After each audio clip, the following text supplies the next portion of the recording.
Assalamualaikum, halo teman-teman mahasiswa semuanya, selamat datang di podcast Dema FSH Kabinet Kata Sinergi.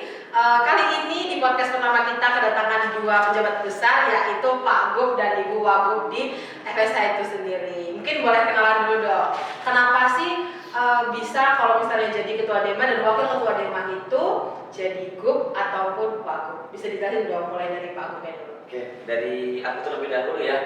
Mungkin perkenalkan, nama saya Zidni Farhan Zidan. Saya dari Program Studi Hukum Keluarga Islam Angkatan 2021. Mungkin itu lebih ke kultur ya bagi teman-teman Dewan Eksekutif Mahasiswa yang nanti terpilih entah di tahun berikutnya. Itu pasti dipanggilnya gubernur, karena kan kalau secara birokrasi yang di fakultas kan kita adalah selaku kayak gubernurnya gitu. Kita memiliki bupati-bupati, yaitu adalah teman-teman dari himpunan program studi HMS seperti itu ya. Makanya itu lebih ke kultur dari teman-teman Dewan Eksekutif Mahasiswa sih, atau dari teman-teman mahasiswa kayak gitu sih. Mungkin dari Pak Agung. Oke, mungkin kalau aku sendiri pertama perkenalkan aku Fatmawati Aulia Daud, biasanya dipanggil Aulia, dari program studi perbandingan mazhab dan angkatan 21. Kalau terkait wagub ataupun gubernur ya selayaknya wakil memang harus mengikuti ketua. Jadi kalau alasan ketua seperti itu, kayaknya alasan saya juga seperti itu. Berarti kan kalau misalnya di fakultas nih gubernur, berarti atasnya itu ada presiden dong, dan di bawahnya ada bupati-bupatinya. Kalau kita berbicara bupati, berarti ada, maksudnya kan dari fakultas berarti bawahnya ada program studi. Di Fakultas Syariah dan Hukum, UIN Sunan Kalijaga itu ada prodi apa aja sih? Oke, mungkin yang sekarang itu di Fakultas Syariah dan Hukum itu terdapat 5 prodi. Yang pertama ada hukum keluarga Islam, kemudian ada hukum tata negara, hukum ekonomi syariah, ilmu hukum, dan yang terakhir adalah perbandingan mazhab. Seperti itu.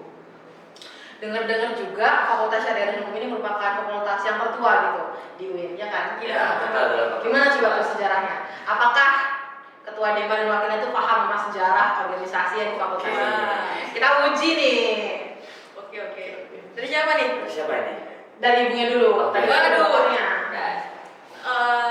Ini mau sedikit atau banyak nih? Sedikit aja. Kalau banyak Sedikit aja ya? jadi buku. Oke, kayak lagi kelas berarti kan.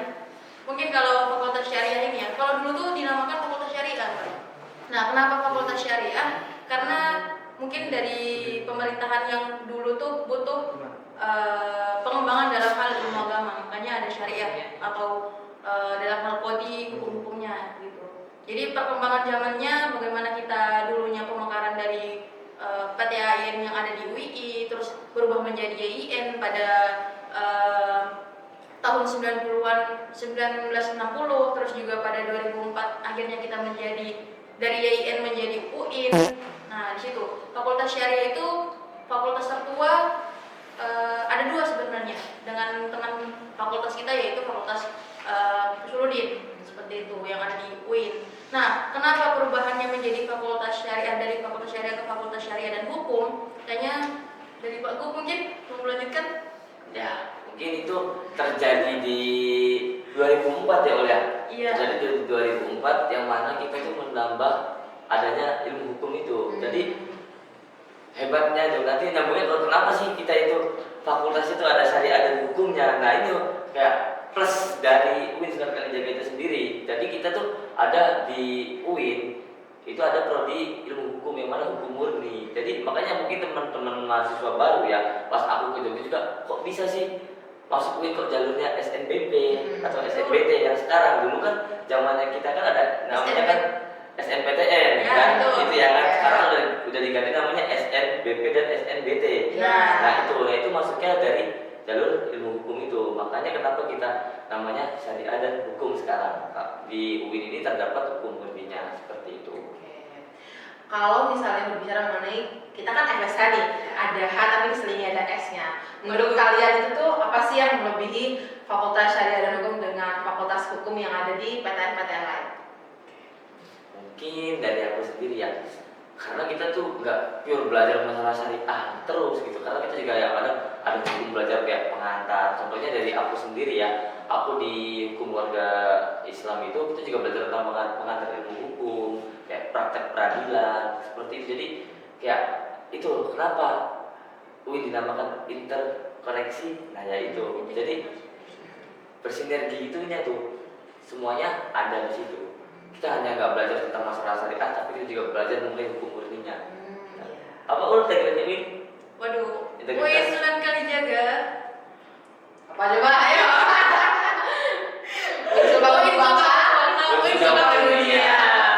Oke. Kalau misalnya dari aku sendiri itu, karena kebetulan ya guys, karena aku kan salah satu mahasiswa di Prodi Ilmu Hukum juga. Ya. Aku belum kenalan sebagai MC-nya. Aku Nila dari Prodi benar. Ilmu Hukum tahun 2021. Karena aku tuh merasakan di Prodi Ilmu Hukum ini yang membedakan tuh dengan prodi-prodi yang ada syariahnya di situ tuh, kita tuh bisa dapat mata kuliah dua-duanya. Kita bisa dapat mata kuliah ilmu hadis, kita juga bisa belajar hukum fikih, tapi kita tuh menggabungkan tuh dengan hukum positif yang ada di Indonesia.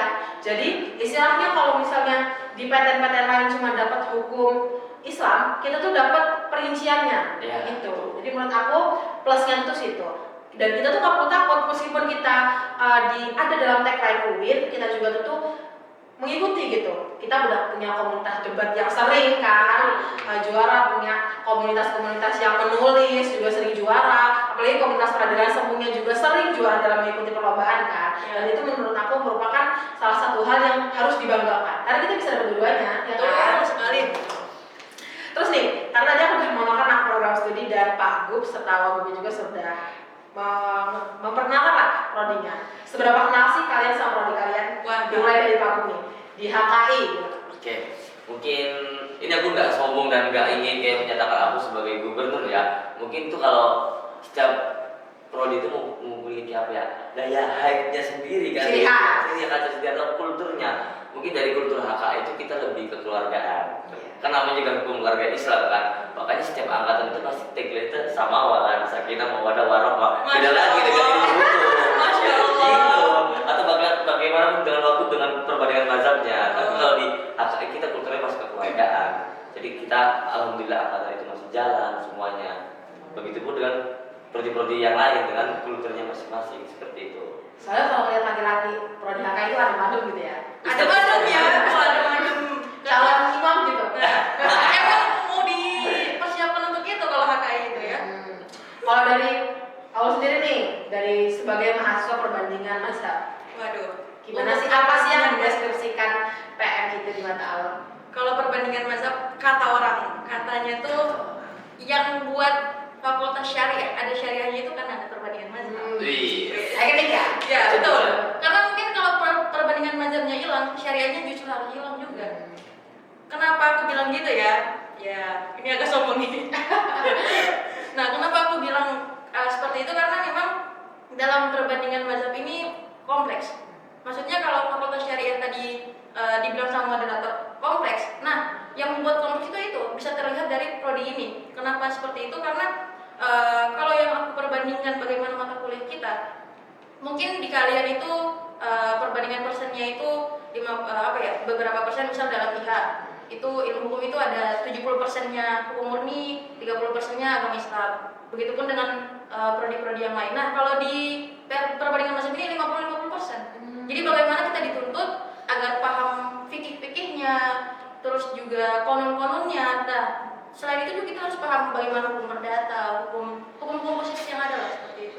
Nah, itu beban sih sebenarnya. Tapi yang membuat itu ya keren. Oke. Kan tadi ini aku udah menjelaskan nih, aku udah menjelaskan prodiku, kalian juga menjelaskan prodi kalian. Nah, kalian ini sebagai gubernur dan wakil gubernur paham nggak sama jurusan selain kalian? Sekarang aku mau tanya tentang prodi HTN sama HES yang belum disebut. Hukum, siapa yang mau jelasin HTN? Mungkin lebih ke aku dulu ya. Oke. Bagus nih, bagus. Ya mungkin sama aja. Karena aku juga nggak hanya menelusuri ke prodi-prodiku, aku juga sempat sering-sering sama teman-teman HTN juga.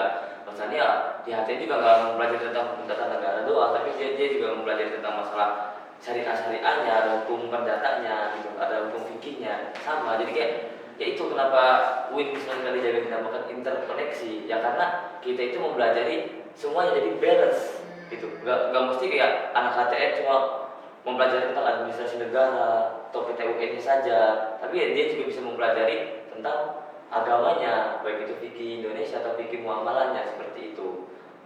Mungkin kalau HES bagus gimana? Nah, ini HES nih. Kalau HES itu bisa dibilang salah satu prodi yang perjalanannya cukup panjang di fakultas kita kan. Nah, prodi HES ini itu berawal dari namanya muamalah. Dulu kan di jurusan kita itu, fakultas kita itu ada jurusan juga yang keuangan agama Islam, tapi itu udah pindah ke fakultas PBI.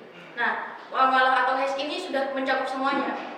Tapi bisa dibilang itu juga hukum positifnya juga masuk, karena kan mau bagaimanapun dalam perbankan itu nggak cuma perbankan syariahnya yang diatur atau kita pelajari, tapi perbankan yang konvensional pun dipelajari di situ. Dan HES itu ya kalau dilihat-lihat pun salah satu prodi yang cukup bagus secara bagaimana pematerian mata kuliahnya itu bisa dibilang lengkap. Tapi ya balik lagi, ada beberapa hal pun yang bisa dibilang tidak terlalu signifikan seperti 50% dalam hal hukum murninya dengan ada komparasi dengan hukum Islamnya, seperti itu sih.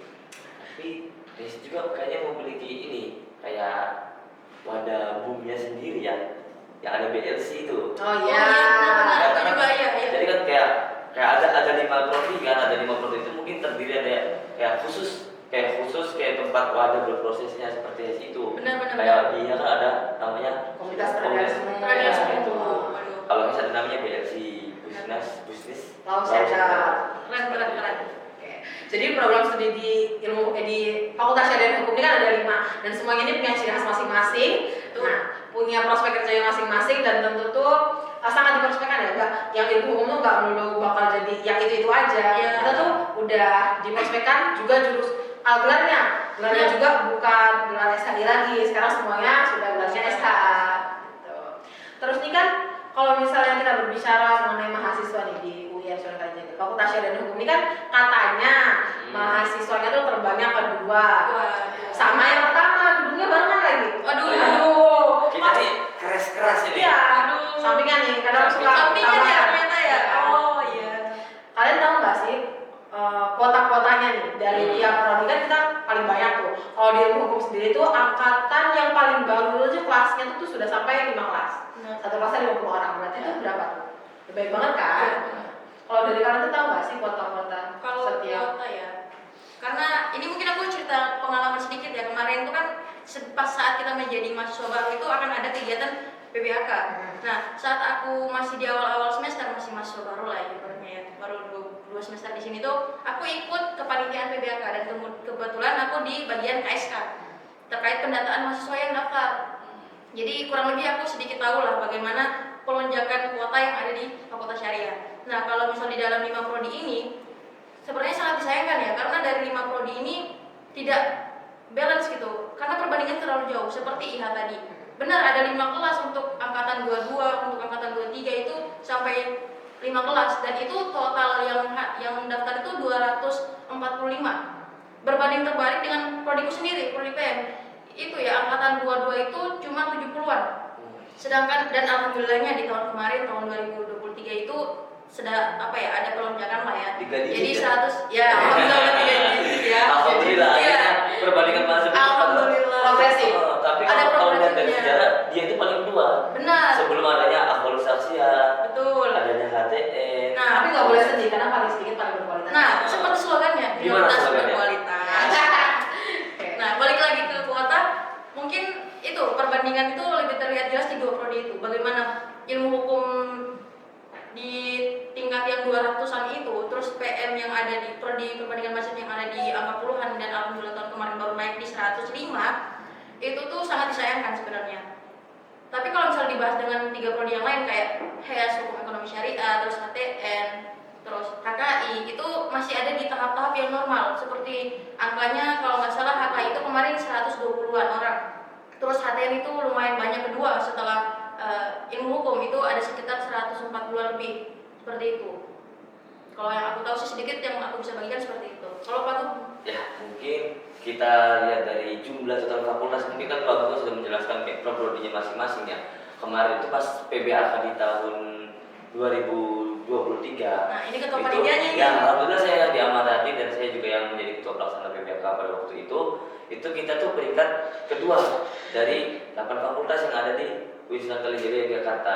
Itu dengan jumlah itu 765 kalau nggak salah, itu seperti itu. Konkretnya itu 760 sekian lah ya. Seperti itu. Dan urutan pertama itu adalah fakultas yang sampai kita, fakultas tarbiyah. Itu pun nggak beda banyak, cuma beda paling 100 orang. Seperti itu. Ya karena prodinya banyak. Iya. Ya karena kalau Ada kita kan 9 prodinya. kalau kita cuma 5 prodi tapi udah bludak banget, tapi ya Segitu. fasilitas gitu-gitu aja gitu. Waduh. Ya, tapi kan banyaknya mahasiswa meskipun gedungnya juga belum tercukupkan kan menandakan bahwasannya minatnya orang-orang masuk UIN itu kan banyak kan. Betul, tinggi. Dan Sangat tinggi. mahasiswanya juga tuh banyak yang kreatif, banyak yang meskipun dia ada dalam UIN, mereka tuh punya kreativitas dan keinginan untuk belajar gitu kan, yang bisa menandingi universitas-universitas lain gitu. Kayak berbicara mengenai prospek nih, prospek ketika kita jadi mahasiswa di Fakultas Syariah dan Hukum. Kalau misalnya aku kan di prodi ilmu hukum itu, dosen-dosen tuh selalu bilang prospek kita tuh nggak bakal jauh-jauh dari sistem peradilan. Nggak bisa pasti di hakim, terus itu pasti kalau nggak jaksa, pengacara, itu aja. Dan kadang kan orang itu masuk jurusan hukum tuh nggak melulu pengen itu. Gitu. Ya. Seberapa paham kalian mengenai prospek kerja di berbagai prodi yang ada di fakultas? Mungkin kalau mengenai kita berbicara soal prospek ya, mungkin dari HKI itu udah, karena kan aku di HKI.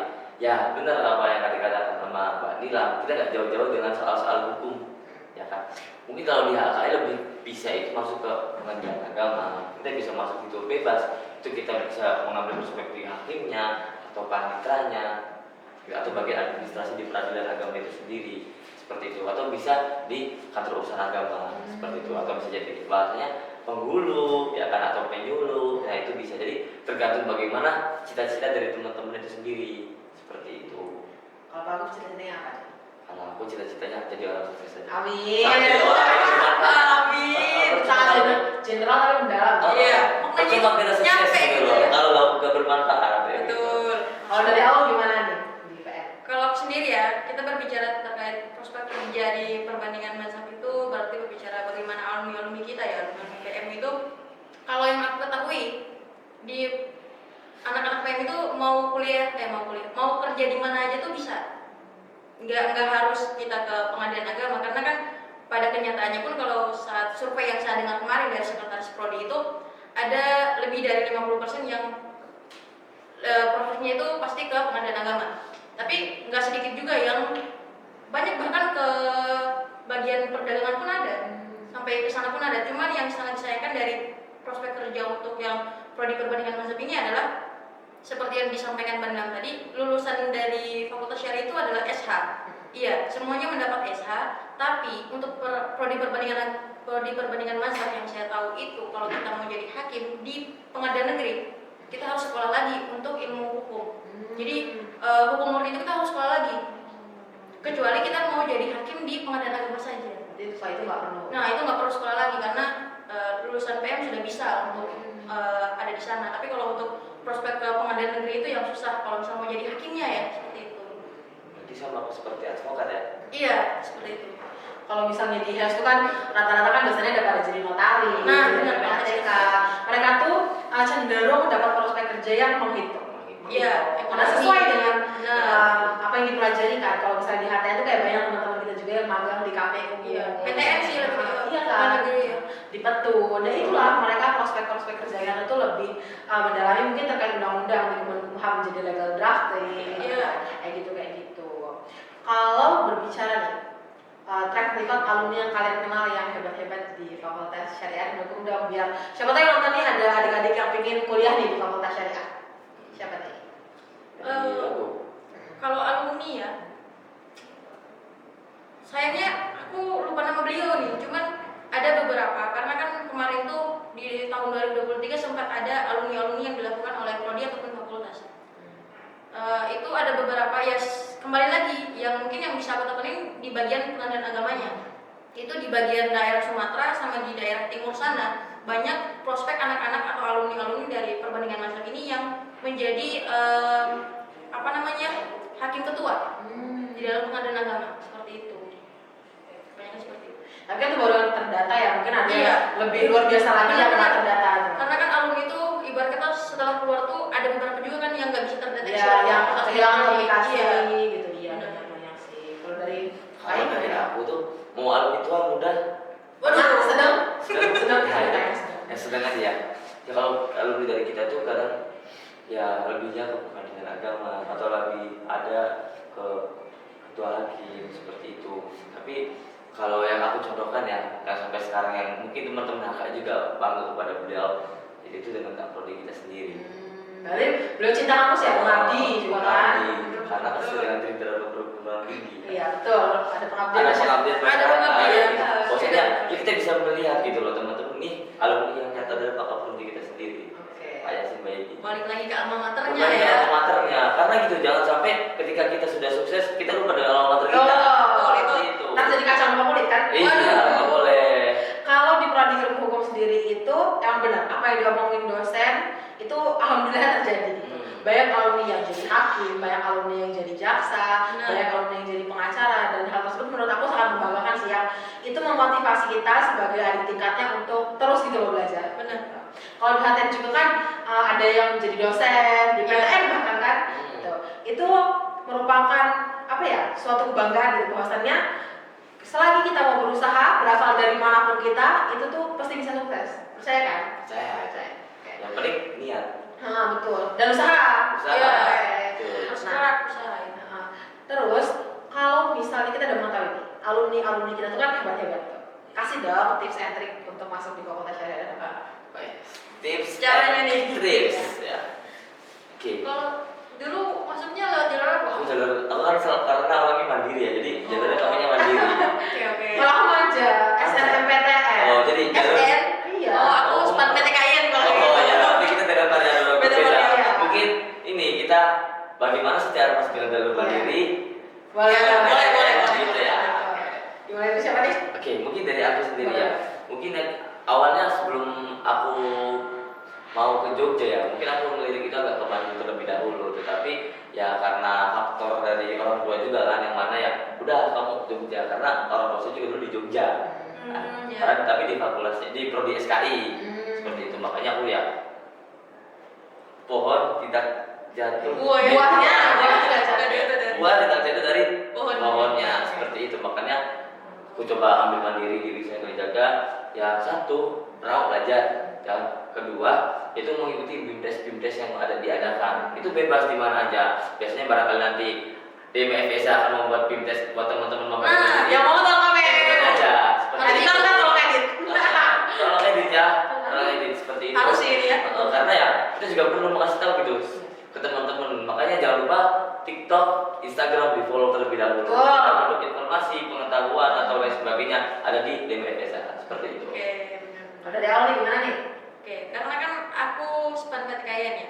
Aku pernah juga coba yang SNM itu, tapi beda benernya lah. Nah, kalau untuk tipsnya ya, sebenarnya kan kalau span itu aku menganggap diriku sendiri itu kayak karena nggak pingin ujian aja, makanya aku coba daftarin nilai-nilaiku. Kalau span itu kan mungkin dipastiin dulu teman-teman sekolahnya itu udah terdaftar, maksudnya dapat di bagian kuota span PTKIN. Terus habis itu tinggal masukin nilai, karena seingatku itu ya, aku agak kesini sebenarnya masuk di UIN itu. Kenapa? Karena aku kan anak IPA dulunya kan, jadi yang tinggi tuh nilai fisika, matematika gitu. Agama aku ya standar-standar aja gitu. Nah, tapi rata-ratanya yang dilihat ternyata. Kalau aku malah menilai ya rata-rata, karena rata-rata aku itu masih cukup tinggi, sehingga masih masuk dalam kuota ini, kuota PM yang sedikit ini gitu. Sedikit dan berkualitas. Ya, betul, sedikit dan berkualitas. Minoritas Berkualitas. Oke. Kalau misalnya cerita dari aku sendiri, sebenarnya aku emang mengusahakan gimana bisa aku harus masuk di sini. Betul. Jadi kalau misalnya orang-orang ada plan A, plan B, aku selalu punya plan 1. Jadi kayak dulu tuh aku selalu diskusi sama orang tua aku, alasan pokoknya syarat utama kalau misalnya aku pengen kuliah di luar Pulau Sumatera, aku harus di Jogja. PTN Islam. Oh, beda. Oh, Jadi kayak oke. ada agama-agama itu nggak boleh lepas gitu. Oh, oke. Benar-benar. Nah, terus itu aku berusaha dari kelas 10 aku udah berusaha biar aku bisa diterima SNMPTN. Harus Aku lagi lanjut. berusaha gimana biar nilaiku terus naik dan yang lain-lain. Tapi aku pesimis juga. Aku takut nilaiku rendah, tapi aku lagi belajar SBM. Alhamdulillah aku SNM, jadi bukan SBM aku aku kasih ke temanku. Oke, berarti bermanfaat juga ya teman ini ya. Oke. Iya. Siap. Oke. Oke, kan kita tadi udah bahas nih terkait dengan tips and trick. Tapi selain tips and trick yang belajar kan tentunya teman-teman mahasiswa ini harus riset tempat, riset kosan, semuanya harus riset nih kalau kita mau merantau atau mau kuliah di luar kota. Kalian ada nggak sih merasakan bahwasannya ada sisi minus dari di UIN Sunan Kalijaga terlalu khusus di FSH sendiri? Karena kan kita selain harus melihat sisi positifnya, negatifnya harus diambil juga. Harus dong itu. Tapi itu harus jadi motivasi biar Motivasi. kita harus jadi lebih baik. Nah, Banyak nggak nih Pak? banyak kita. Oh, oke. Jadi sebelum masuk ke kendala atau ke kenapa sih fakultas kita memiliki banyak minusnya, jadi mungkin juga kita ya dari teman-teman Dewan Eksekutif Mahasiswa itu bukan hanya sebagai eksekutif penyelenggara kegiatan di kemahasiswaan saja, tapi kita juga siap menampung aspirasi bagi mahasiswa Fakultas Syariah dalam bentuk fasilitas, kendala perihal UKT, kekerasan seksual, dan keresahan-keresahan yang ada di Fakultas Syariah dan Hukum. Makanya teman-teman jangan lupa ketika ada link serap aspirasi yang diadakan oleh DEMA maupun SEMA, bahkan teman-teman HMPS, itu jangan lupa diisi seperti itu. Karena apa? Itu buat pengawalan data kita juga untuk memperbaiki fakultas kita ini. Masa fakultas tertua kok Seperti itu. Ya. Kalau dari aku gimana nih? Jangan takut untuk ngomong karena semua di podcast ini bagi. Tenang. Aku alhamdulillah nggak takut lah sama hal yang kayak gitu. Mungkin kalau dari segi apa nih, mau fasilitasnya, mau dosennya, mau Mungkin bisa dibahas terkait dengan fasilitas Fasilitas tempat dulu nggak sih? dan tempat Oke. dulu, terus baru ke kualitas dosen yang bisa kita bahas banget. Oke, kalau aku ya di fasilitas, kalau kita lihat mungkin itu tadi ya, kita udah dibahas dari awal bagaimana penetapan gedung kita. Karena ya kalau belajar dari aku sendiri, aku tuh awal ke Jogja kan memang sendiri tuh nyari UIN, pertama masuk UIN yang offline ya, karena kan waktu itu kita sempat online kan. Nah itu aku kaget karena kenapa? Aku nggak nyasar di UIN, karena sekecil itu ternyata UIN. Nah terus pas aku nyampe gedung nih, yang aku lihat pertama tuh tulisannya dua nama gitu. Dua nama. Fakultas Tarbiyah, Berebutan nama. fakultas iya berebutan gedung. Jadi aku bingung apakah aku salah gedung seperti apa. Berarti ini belum bukan dua ini ya? Iya, aduh. Jadi intinya tuh gedung kita disatukan seperti itu dengan prodi atau fakultas yang dengan apa ya, mahasiswanya itu banyak, paling Sama banyak. dua-duanya Iya. sama banyak kan. Tarbiyah yang paling banyak, terus terbanyak keduanya fakultas syariah. Terus juga dari segi kelas-kelasnya adalah kita rasakan bagaimana saat belajar siang, sumpek-sumpeknya di kelas gitu loh, AC-nya mati, terus juga Satu kelas isinya 50. isinya 50, apalagi ada lagi yang hukum ya, Iya. seperti itu. Terus juga kursinya rusak, aku nggak ngerti ya kursinya bisa rusak kenapa, intinya kursinya rusak seperti itu. Terus juga bangku-bangku di tamannya juga, Iya. bahkan taman tuh ada tuh yang bulat di tengah tuh, yang di taman tuh aku nggak tahu itu digunain buat Itu apa. rencananya 2025 ini mau bukan ini buat pemancingan nenek katanya. Oh, mau buat Kita pemancingan. kuliah mancing. Iya mancing, karena bener gitu kan. Iya. Kita orang-orang bentuk sini buat mancing, ternyata nggak ada airnya. Waduh, kolamnya kering dong ya. Kalau Oke. Terus kalau dosennya gimana? itu. Dosen, ini langsung aku nih kalau gitu. Iya. Kalau dosen ya, ini mungkin keresahanku sendiri sebagai mahasiswa Fakultas Syariah dan Hukum. Kemarin kan aku semester 4 itu ngambil mata kuliah semester 6. Nah, ada satu mata kuliah yang ternyata dosennya tuh nggak masuk. Selama satu semester. Selama satu semester kan ada 14 kali pertemuan nih. Beliau itu masuknya di pertemuan ke-9, cuma bahas RPS, dan bayangin kita masuknya tuh online di hari libur lagi. Terus gimana tuh dalam penilaian yang beliau kasih? Secara nilainya itu dapat A semua, aku bingung. Kok bisa kita dapat A gitu? Itu kan kita berarti harus belajar lagi mengenai transparansi kemudian. Ya mungkin memang mahasiswa sebagian mahasiswa merasa senang kan dapat nilai A. Iya, beberapa Cuma kan senang. itu jadi beban dosen juga di akhirat nanti. Iya ya kan? dan yang aku dengar dari angkatanku pun yang saat ini masih mengambil mata kuliah itu Masih berlanjut? Iya. Beliau tuh sekarang kan kita udah di fase-fase pertemuan 9-10 ya. Beliau tuh baru masuk sekali atau 2 kali gitu. Sebelum itu nggak pernah masuk. Jadi itu aku sangat menyayangkan dosen-dosen yang seperti itu. Aku menganggap bahwa ini bicara bukan masalah dosen.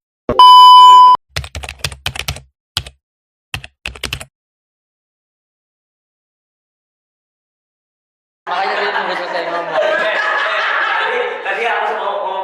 dikat ya Tan. Menit berapa tadi? Iya nggak tahu buang-buang.